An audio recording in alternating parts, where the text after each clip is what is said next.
Hello student, today we are going to discuss a very famous poem by Rabindranath Tagore, Where the Mind is Without Fear. So, let's begin the poem, Where Mind is Without Fear. It is the 35th poem of Gitanjali. Gitanjali poem का एक collection है जिसका ये 35वां भाग है। ये जो poem है इसके लिए गीतांजलि के लिए रविन्द्रनाथ टैगोर को 1913 में नोबेल प्राइज़ मिला था। यह पोयम टैगोर के मोस्ट पैट्रियोटिक पोएम में से एक है। यह पोयम ना सिर्फ एक आदर्श भारत की बात करता है जिसके लिए टैगोर ने कल्पना की है, बल्कि यह एक टैगोर के कॉन्सेप्ट ऑफ नेशन और नेशनलिज्म के बारे में भी बताता है। यह बहुत ही पॉपुलर और फेमस पोएम है। जब बराक ओबामा इंडिया आए थे 2010 में, तो उन्होंने भी इस पोएम के कुछ लाइंस कोट की थी इंडियन पार्लियामेंट में। टैगोर एक आदर्श देश की कल्पना यहाँ पे कर रहे हैं, एक ऐसा देश जिसमें सब कुछ सही तरीके से हो रहा हो। इस पोएम में टैगोर जी भगवान से प्रार्थना कर रहे हैं भारत के ब्राइट फ्यूचर के लिए, ताकि आने वाला समय जो हो उसमें भारत एक समृद्ध देश हो, खुशहाल देश हो। अब हम लाइन बाय लाइन पोएम का एनालिसिस करेंगे। The first line is where the mind is without fear and the head is held high. जब ये पोएम लिखी गई थी तो भारत अंग्रेज़ों का गुलाम था और चारों ओर निराशा और लाचारी का मंजर था।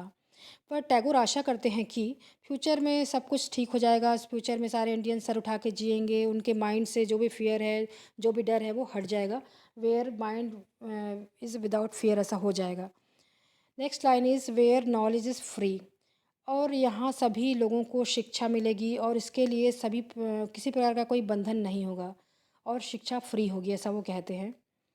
Where the world has not been broken up into the fragments by narrow domestic walls. अब वो कहते हैं कि ये एक आदर्श देश होगा, एक ऐसा देश होगा जहाँ पर भारत अलग अलग टुकड़ों में नहीं बटा होगा। जो धर्म, जेंडर, क्लास, जाति, सारी दीवारें हैं ये हट जाएंगी। हम भारतीय आपस में एक साथ रहेंगे, ऐसा वो कल्पना करते हैं। अब यहाँ पर टैगोर जी बहुत ही प्रोफेटिक हो रहे हैं, दार्शनिक हो रहे हैं और कह रहे हैं कि एक तरह से जो भारतीय समाज है परफेक्ट क्यों नहीं है, क्योंकि जो भारतीय है आपस में एक अपने आप को एक दीवार से बांध के रखता है, जो उसको नैरो माइंडेड और डोमेस्टिक बनाता है, जो कि ग्लोबल सिटीज़न बनने से उसे रोक देता है। Next line is where the world come out from the depth of truth. इस भारत में लोगों की बातों में सच्चाई होगी, कोई छल कपट प्रपंच नहीं होगा, सभी लोग सच्चे होंगे, ऐसा वो कल्पना कर रहे हैं। The next line is where tireless striving stretches its arms towards perfection. Poet आशा करते हैं कि उस आज़ाद भारत में सब लोग मेहनत करेंगे और सभी बेटर सिटीज़न बनने के लिए स्ट्रगल करेंगे और उनकी ये कड़ी मेहनत देश को समृद्ध और परफेक्शन की ओर ले जाएगी। Next line is where the clear stream of reason has not lost its way into the dreary desert sand of dead habits. Poet dead habits का कंपैरिजन डेजर्ट के साथ करते हैं, रेगिस्तान के साथ कर रहे हैं। अब ये डेड हैबिट्स क्या है? डेड हैबिट्स है अंधविश्वास, सुपरस्टिशन, रूढ़िवादी परंपराएं, रेशियल एंड जातिगत सुपीरियरिटी की भावना। ये सारी डेड हैबिट्स है, सारी बैड हैबिट्स एक्चुअली में। ये सब लॉजिक से और से पूरी तरह से परे है, विपरीत है लॉजिक से। सो रीजन और लॉजिक साफ झरने के समान है। जब हमारे पास ये सारी बुराइयां नहीं होंगी तब हमारे पास फियरलेस माइंड होगा और लॉजिक होगा, तो हमारा माइंड जो है डेड हैबिट्स के डेजर्ट से बाहर आ जाएगा, इसमें फंसेगा नहीं। Next line is where the mind is led forward by thee into the ever widening thought and action. यहाँ पे थी है भगवान। एक्चुअल में टैगोर भगवान से ही प्रार्थना कर रहे हैं।